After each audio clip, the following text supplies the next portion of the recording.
about the community and the fan base, and just what a freaking season. Sam brought up the fact that it was so cool to bring the fan base back. You've been here, you've seen where it kind of went away, but that was kind of exciting for him. Yeah, that's I think for me it's crazy that every team will feel like this season except for one, like the team that wins it all. That's they haven't made it this far in the playoffs now. That's just crazy. Like that, the heartbreak, the ending, like it coming in the NFC Championship. But I think to your point, like what Kaz is talking about, that is for me the absolute highlight is the fans, the home games towards the end of the season. I mean, if there is just anything to look forward to, it's that first home game next year. And so I just very, very proud of that, and just crazy honored to be a part of that this season. When the call comes in the huddle with a fake punt, I can see it on your face. So what goes through Tress Way's mind? Yeah, so it was a call on the line. It was a check on the line that Revo had. And when we got the look, I was like, this is the look, but like Revo still has to call it. And I told Revo, I was like, I could kind of see, like, this sounds weird, but I could see like his body, like he just kind of paused where he was like thinking. I was like, I bet he's thinking the same thing I'm thinking. And then he did it. And I was like, oh my God, here we go. And I was talking with Mariota after the game.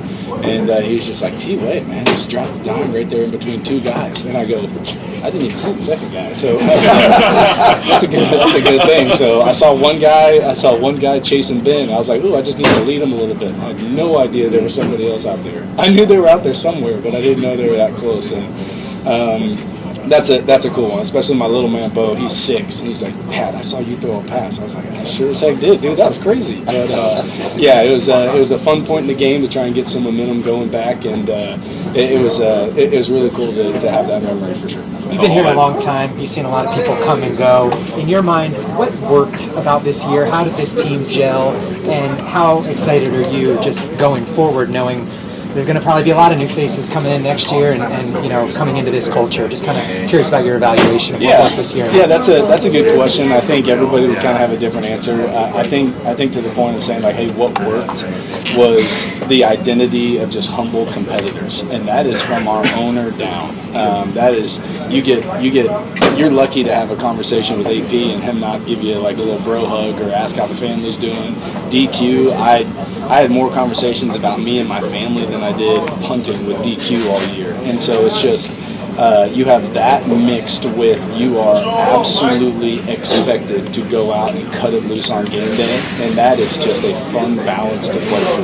That is to be able to be 100% in one way and 100% in the other way, and you just kind of hop from one to another. So that for me is what I think, I guess you could say, quote unquote, worked about this year. And then bought in, and all of it sort of solidified, all these new pieces. Yeah, I think that's a really good question. I think the big clarity in that for players is it's always really easy to get behind wins and losses, and we knew that we were going to go compete. And whenever we lost week 1. And then we went on our 3-game win streak after we lost week 1. The fact that DQ addressed us and like challenged us, and how like our weekly meetings, weekly practices, they looked the exact same. Like there was no panic, there was no overexcitement. It was just like, yeah, this is how it's gonna go. Like we're gonna go, and it's so easy to get behind a guy like that because you can trust him. He can carry the weight. And he frees you up to go play ball. And so I think that was really the point for me, and I'm sure for some of those guys when we went on that win streak, and it was like when the noise starts going, like, oh, like Jaden's winning the Rookie of the Week again, however many freaking times he won that award. But like it's like, oh, that's happening. But DQ's just the same guy, brings us back, tell the truth Monday, Tuesday off, Wednesday you don't even talk about the last game, on to the next one, and it frees you up. Yeah. Thanks, Tress.